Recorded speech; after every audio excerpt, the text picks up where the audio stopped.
Hello दोस्तों, नमस्कार, जय हिंद। आप सभी को स्वतंत्रता दिवस की ढेर सारी शुभकामनाएं। आज का जो क्लास है वो हम लेकर के आए हैं ज्योग्राफी का। किसका? ज्योग्राफी यानी भूगोल के महत्वपूर्ण 100 प्रश्नों की श्रृंखला को हम यहाँ पर देखेंगे, जिसमें मेरा टॉपिक होगा आज का जो हम डिस्कस करने वाले वो है सौर मंडल से रिलेटेड टॉपिक है। जैसा कि आप थंबनेल में भी देख सकते हैं, कुछ क्वेश्चनों का यहाँ पे आपको दिख रहा होगा प्रीव्यू। आप देख सकते हैं भूगोल के बारे में जितनी भी जानकारी होती है, चाहे सौर मंडल के जिन ग्रहों के बारे में है, उन सबको हम यहाँ पे देखेंगे और मोस्ट इम्पॉर्टेंट 100 प्रश्नों का यहाँ पर हम कवर करने वाले हैं। तो चलिए ज़्यादा समय न लेते हुए आज का हम क्लास शुरू करते हैं और देखते हैं पहला क्वेश्चन। तो पहला क्वेश्चन है दोस्तों कि भूगोल का जनक किसे कहते हैं? भूगोल का जनक किसे कहा जाता है? तो भूगोल का जनक कहा जाता है हिकेटियस को। किसे? हिकेटियस को भूगोल का जनक कहा जाता है। अगला प्रश्न है कि भूगोल के लिए जियोग्राफी शब्द का प्रयोग सर्वप्रथम किसने किया था? यानी भूगोल को जो आज हम लोग ज्योग्राफी कहते हैं, तो इस शब्द का प्रयोग सर्वप्रथम किसने किया था? तो इसका जो सबसे पहले प्रयोग किया था इरेटोस्ट्राटीज। किसने? इरेटोस्ट्राटीज ने जो है सबसे पहले इसका प्रयोग किया था।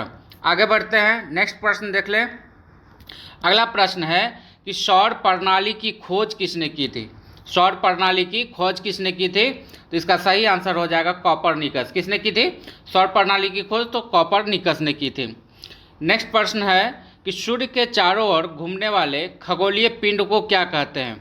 सूर्य के चारों ओर घूमने वाले खगोलीय पिंड को क्या कहते हैं? तो ग्रह कहते हैं। क्या कहते हैं? ग्रह कहते हैं। क्लियर?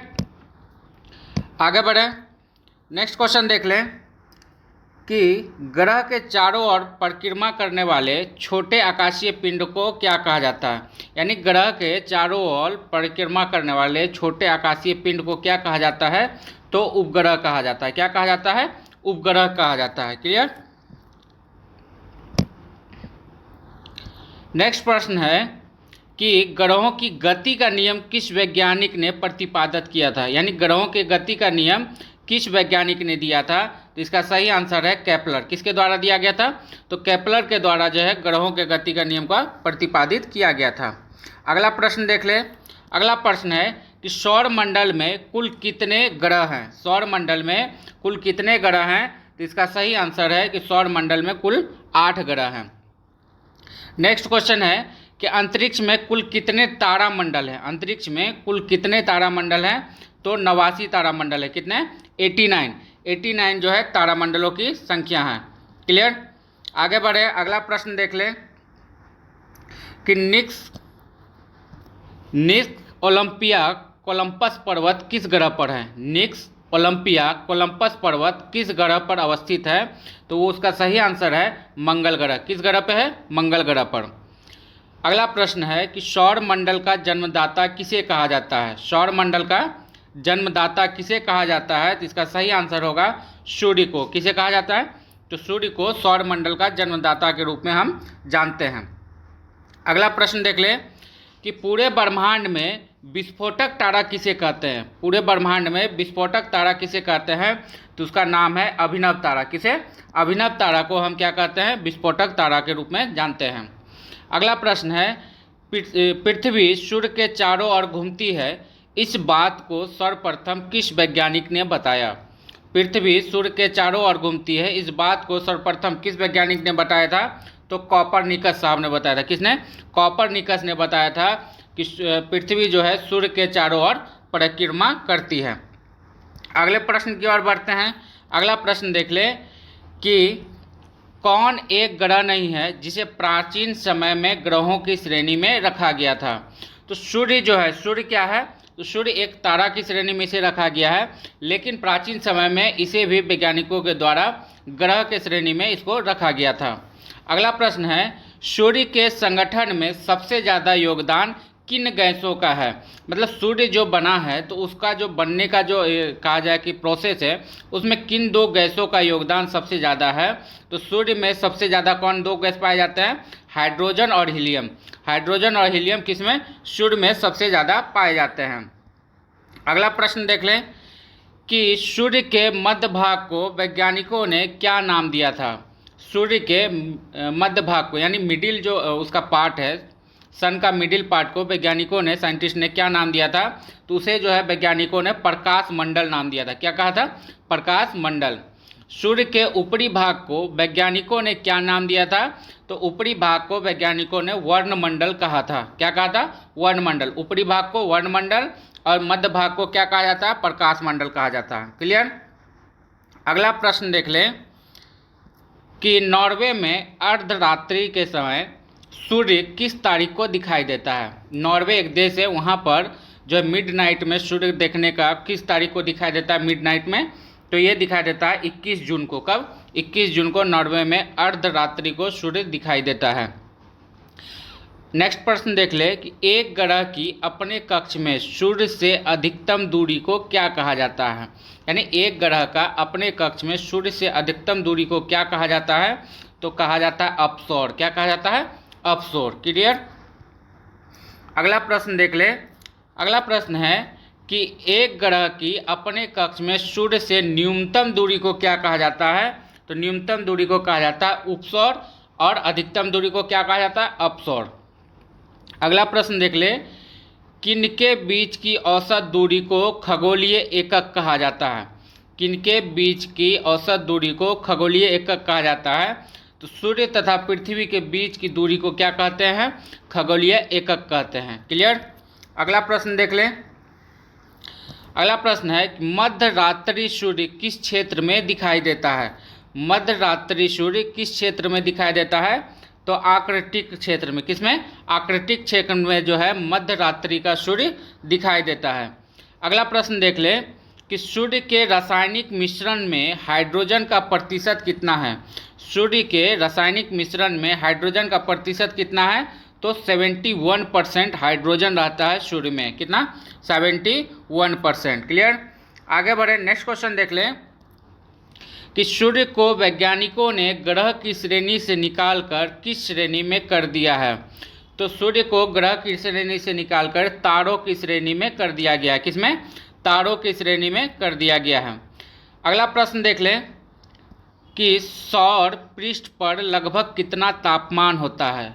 सौर पृष्ठ जो होता है यानी सूर्य का जो ऊपरी भाग होता है उस पर लगभग कितना तापमान होता है? तो उसका जो तापमान होता है लगभग 6000 डिग्री सेल्सियस। कितना? 6000 डिग्री सेल्सियस। क्लियर? आगे बढ़े, नेक्स्ट क्वेश्चन देख लें। नेक्स्ट क्वेश्चन है कि सूर्य की सतह पर हाइड्रोजन के अलावा दूसरा कौन सा गैस अधिकतम मात्रा में पाया जाता है? तो इसका सही आंसर हो जाएगा हीलियम। यानी 71%। कितना? 71% तो आपका हाइड्रोजन पाया जाता है और बाकी जो है सबसे अधिक मात्रा में उसके बाद क्या पाया जाता है? तो हीलियम पाया जाता है। क्लियर? अगला प्रश्न देख ले, सूर्य का प्रकाश धरती तक पहुंचने में कितना मिनट का समय लेता है? सूर्य का प्रकाश धरती तक पहुंचने में 8.9 मिनट का टाइम लेता है। कितना? 8.9 मिनट का समय लेता है सूर्य का प्रकाश धरती तक पहुंचने में। आगे देख बढ़े, अगला क्वेश्चन देख ले कि सूर्य के सबसे नज़दीक कौन सा ग्रह है? सूर्य के सबसे नज़दीक कौन सा ग्रह है? तो इसका सही आंसर होगा बुध। कौन सा? बुध ग्रह जो है सूर्य के सबसे नज़दीक का ग्रह है। अगला प्रश्न देख ले कि बुध ग्रह में एक वर्ष में दिनों की संख्या कितनी होती है? बुध ग्रह में एक वर्ष में दिनों की संख्या कितनी होती है? तो ये इसका सही आंसर है 88 दिन होते हैं। जबकि पृथ्वी की बात कर ले तो हम सभी जानते हैं कि 365 दिनों का और 25 मिनट, 365 दिन और 25 मिनट का जो है समय होता है पृथ्वी पर, लेकिन बुध पर कितना? सिर्फ 88 दिनों का एक साल होता है। क्लियर? आगे बढ़े, अगला प्रश्न देख लें। अगला प्रश्न है किस ग्रह में चंद्रमा की तरह कलाएं पाई जाती हैं? किस ग्रह में चंद्रमा की तरह कलाएं पाई जाती है? तो इसका सही आंसर हो जाएगा बुध। किसका? बुध में जो है चंद्रमा की तरह ही कलाएं पाई जाती है। अगला प्रश्न देख लें, कौन सा ग्रह सूर्य का चक्कर सबसे कम समय में पूरा करता है? तो इसका सही आंसर हो जाएगा बुध। क्यों करता है? क्योंकि ये सबसे तेज चक्कर करने वाला ग्रह है। तो सूर्य का चक्कर सबसे कम समय में कौन पूरा करता है? बुध करता है। क्लियर? आगे बढ़े, नेक्स्ट क्वेश्चन देख लें कि सबसे तेज गति से कौन सा ग्रह सूर्य का चक्कर लगाता है? तो इसका सही आंसर हो जाएगा बुध। सबसे तेज गति से सूर्य का चक्कर लगाने के कारण ही सबसे कम समय में ये अपनी परिक्रमा भी पूरी कर लेता है सूर्य का, और सबसे तेज गति से चलने वाला ग्रह भी है। अगला प्रश्न देख ले, किस ग्रह का अक्षांशीय झुकाव सबसे अधिक पाया गया है? तो किसका? बुध का जो है अक्षांशीय झुकाव सबसे ज़्यादा है सभी ग्रहों में। नेक्स्ट क्वेश्चन देख लें। अगला प्रश्न है कि सौर मंडल का कौन सा ग्रह लगभग पृथ्वी के जितना बड़ा है? सौर मंडल का कौन सा ग्रह लगभग पृथ्वी के जितना बड़ा है? तो इसका सही आंसर हो जाएगा शुक्र। किसका? शुक्र जो है सौर मंडल का वैसा ग्रह है जो लगभग पृथ्वी के बराबर है। किस ग्रह को पृथ्वी की जुड़वा बहन कहा जाता है? किस ग्रह को पृथ्वी की जुड़वा बहन के नाम से जाना जाता है? तो इसका सही आंसर हो जाएगा शुक्र को। अगला प्रश्न देख लें। किस ग्रह को शाम का तारा यानी इवनिंग स्टार भी कहा जाता है? तो इसका भी सही आंसर हो जाएगा शुक्र। शुक्र को शाम का तारा या इवनिंग स्टार भी कहा जाता है। नेक्स्ट प्रश्न देख ले। पूरे सौर मंडल में सबसे ज़्यादा चमकीला ग्रह कौन सा है? तो पूरे सौर मंडल में सबसे ज़्यादा चमकीला ग्रह कौन सा है? शुक्र। इसलिए इसे चमकीला ग्रह के नाम से भी हम जानते हैं। आगे बढ़े, अगला प्रश्न देख लें कि सौर मंडल में पृथ्वी का सबसे निकटतम ग्रह कौन सा है? तो सौर मंडल में पृथ्वी का सबसे निकटतम ग्रह है शुक्र। नेक्स्ट क्वेश्चन है, प्राचीन समय में यूरोपवासी किस ग्रह की पूजा देवी के रूप में करते थे? क्वेश्चन एक बार फिर से सुन लीजिएगा। प्राचीन समय में यूरोपवासी किस ग्रह की पूजा देवी के रूप में करते थे? तो इसका सही आंसर हो जाएगा शुक्र। आगे बढ़ते हैं, अगला क्वेश्चन देख लें कि सौर मंडल में सबसे ज़्यादा गर्म ग्रह कौन सा है? सौर मंडल में सबसे ज़्यादा गर्म ग्रह कौन सा है? तो इसका सही आंसर हो जाएगा क्या? शुक्र। इसका सही आंसर क्या है? शुक्र ग्रह जो है सबसे ज़्यादा गर्म ग्रह है। नेक्स्ट क्वेश्चन देख ले। किस एक ग्रह को भोर का तारा के नाम से जानते हैं? किस एक ग्रह को भोर के तारा के नाम से जानते हैं? तो इसका सही आंसर हो जाएगा शुक्र। किसको? शुक्र ग्रह जो है इसे हम भोर के तारा के नाम से भी जानते हैं। आगे बढ़े, अगला क्वेश्चन देख लें कि सौर मंडल के सभी ग्रहों में से किसे सौंदर्य का देवता कहा जाता है? सौर मंडल के सभी ग्रहों में से किसे सौंदर्य का देवता कहा जाता है? तो इसका सही आंसर हो जाएगा शुक्र को।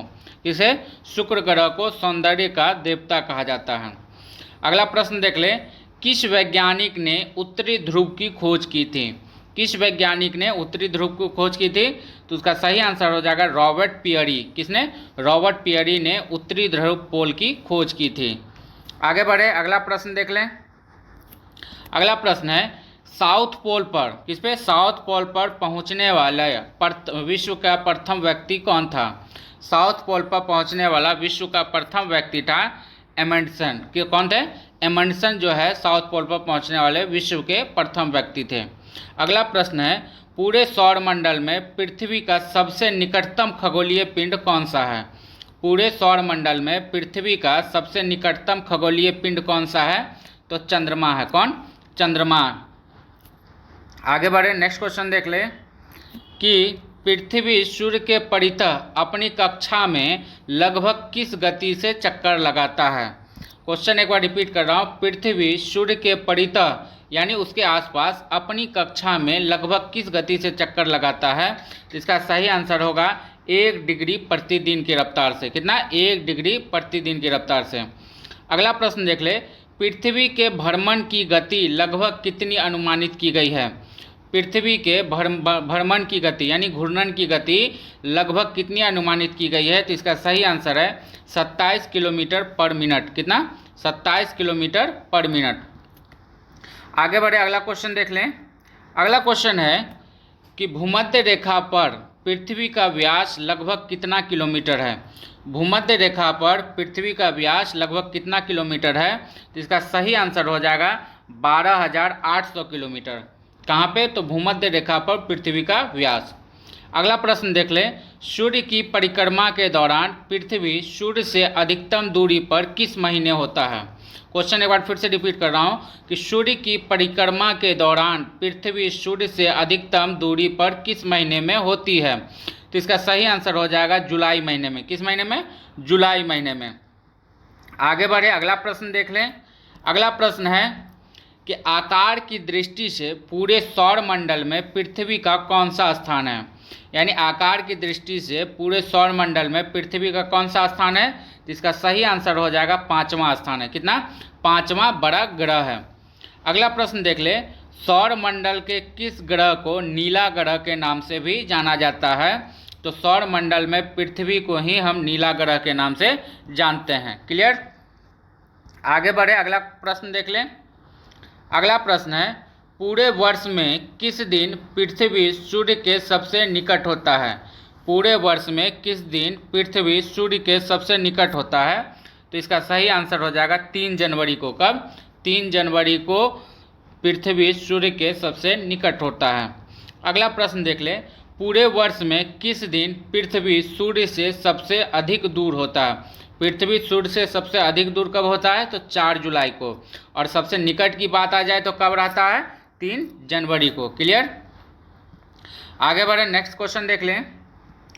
नेक्स्ट क्वेश्चन है कि पृथ्वी का प्राकृतिक उपग्रह पूरे सौर मंडल में कौन सा है। पृथ्वी का प्राकृतिक उपग्रह पूरे सौरमंडल में कौन है, चंद्रमा है कि सिर्फ एक।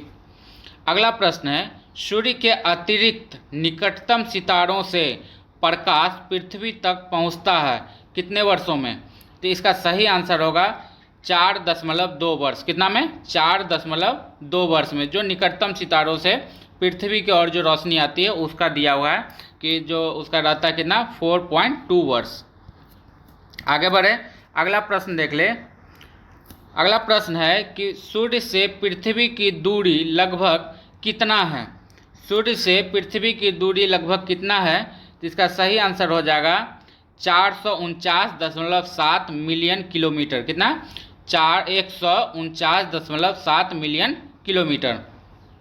अगला प्रश्न देख ले, अपने अक्ष पर पृथ्वी एक चक्कर कितने समय में पूरा करता है। अपने अक्ष पर पृथ्वी एक चक्कर कितने समय में पूरा करता है। तो इसका सही आंसर हो जाएगा 23 घंटा 56 मिनट और 4 सेकंड। यानी अपने अक्ष पर पृथ्वी एक चक्कर कितना समय लेती है पूरा करने में, 23 घंटा 56 मिनट और 4 सेकंड। क्लियर है? आगे बढ़े, अगला प्रश्न देख लें। अगला प्रश्न है, कहाँ पर पृथ्वी दिन और रात की अवधि समान होती है। कहाँ पर पृथ्वी पर दिन और रात की अवधि समान होती है। तो भूमध्य रेखा पर। कहाँ पे? भूमध्य रेखा पर जो है दिन और रात की अवधि क्या होती है, एक समान होती है। अगला प्रश्न देख ले, दक्षिणी गोलार्ध में सबसे लंबा दिन कब होता है। दक्षिणी गोलार्ध में सबसे लंबा दिन कब होता है, तो 22 दिसंबर के दिन। क्लियर? आगे बढ़े, अगला प्रश्न देख लेते हैं कि पृथ्वी के कुल कितने उपग्रह हैं। पृथ्वी के कुल कितने उपग्रह हैं, तो एकमात्र उपग्रह है पृथ्वी का, कौन है वो, तो वो है चंद्रमा। कौन? चंद्रमा जो है पृथ्वी का एकमात्र उपग्रह है। क्लियर? आगे बढ़े, नेक्स्ट क्वेश्चन देख ले, किस तिथि को उत्तरी गोलार्ध में सबसे छोटा दिन होता है। किस तिथि को उत्तरी गोलार्ध में सबसे छोटा दिन होता है, तो इसका सही आंसर हो जाएगा 22 दिसंबर। कब? 22 दिसंबर। अगला प्रश्न देख ले। अगला प्रश्न है कि ध्रुव पर दिन की अवधि कितनी होती है। ध्रुव यानी पोल पर दिन की अवधि कितनी होती है, तो एक दिन वहाँ 6 माह का होता है। कितना? 6 मंथ का। क्लियर है? नेक्स्ट प्रश्न देख ले कि सबसे पहले किसने पृथ्वी की परिधि को मापा था। सबसे पहले किसने पृथ्वी के परिधि को मापा था, तो इसका सही आंसर हो जाएगा इरेटोस्थनीज। किसने? इरेटोस्थनीज ने नापा था। क्लियर?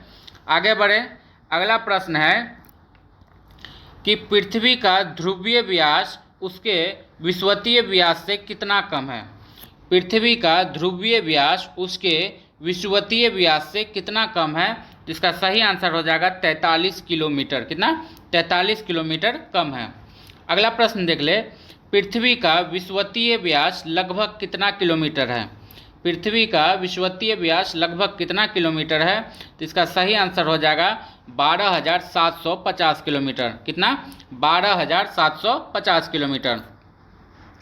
आगे बढ़ते हैं, अगला क्वेश्चन देख लें। अगला क्वेश्चन है कि पृथ्वी तथा सूर्य के मध्य सर्वाधिक दूरी किसके दौरान होता है। पृथ्वी तथा सूर्य के मध्य सर्वाधिक दूरी किसके दौरान होता है, तो इसका सही आंसर हो जाएगा अपसौर। किसके दौरान? तो अपसौर के दौरान सूर्य और पृथ्वी के मध्य जो है सर्वाधिक दूरी होती है। अगला प्रश्न देख लें, पूरे सौर मंडल में पृथ्वी से आकार में छोटा ग्रह कौन कौन से हैं? पूरे सौर मंडल में पृथ्वी से आकार में छोटा ग्रह कौन कौन सा है? तो इसका सही आंसर हो जाएगा शुक्र और मंगल। कौन? शुक्र और मंगल ही दो ऐसे ग्रह हैं जो पृथ्वी से आकार में छोटे हैं, बाकी सभी बड़े हैं। अगला प्रश्न देख लें कि पृथ्वी के अलावा और किस ग्रह पर वायुमंडल पाया जाता है? पृथ्वी के अलावा और किस ग्रह पर वायुमंडल पाया जाता है? तो इसका सही आंसर हो जाएगा मंगल। किस पे? मंगल। अगला प्रश्न देख लें, पृथ्वी के अलावा और किस ग्रह पर मानव की उपस्थिति की संभावना है? पृथ्वी के अलावा और किस ग्रह पर मानव की उपस्थिति का संभावना है? तो इसका सही आंसर हो जाएगा क्या? तो मंगल ग्रह पे। अगला प्रश्न देख लें कि पूरे सौर मंडल में सबसे छोटा उपग्रह कौन सा है? पूरे सौर मंडल में सबसे छोटा उपग्रह कौन सा है? तो इसका नाम है डिमोस। क्या नाम है? डिमोस उपग्रह जो है पूरे सौर मंडल में सबसे छोटा उपग्रह है। अगला प्रश्न देख लें, रात्रि काल में आकाश में कौन सा ग्रह लाल रंग का दिखाई देता है? रात्रि काल में आकाश में कौन सा ग्रह लाल रंग का दिखाई देता है? तो इसका सही आंसर हो जाएगा मंगल ग्रह। आगे बढ़ते हैं। तो दोस्तों आज का जो है सौर मंडल से संबंधित यहाँ पर 100 प्रश्नों की श्रृंखला का आज यहाँ पे जो है एंड होता है। इसका पार्ट 2 आपको कल देखने को मिलेगा। अगर आपको ये वीडियो पसंद आया है तो आप हमारे चैनल द ईडू एकेडमी को सब्सक्राइब जरूर कर लीजिएगा और इस वीडियो को कमेंट, लाइक और शेयर जरूर कीजिएगा। मिलता हूँ फिर अगले वीडियो में, तब तक के लिए टाटा बाय बाय, जय हिंद।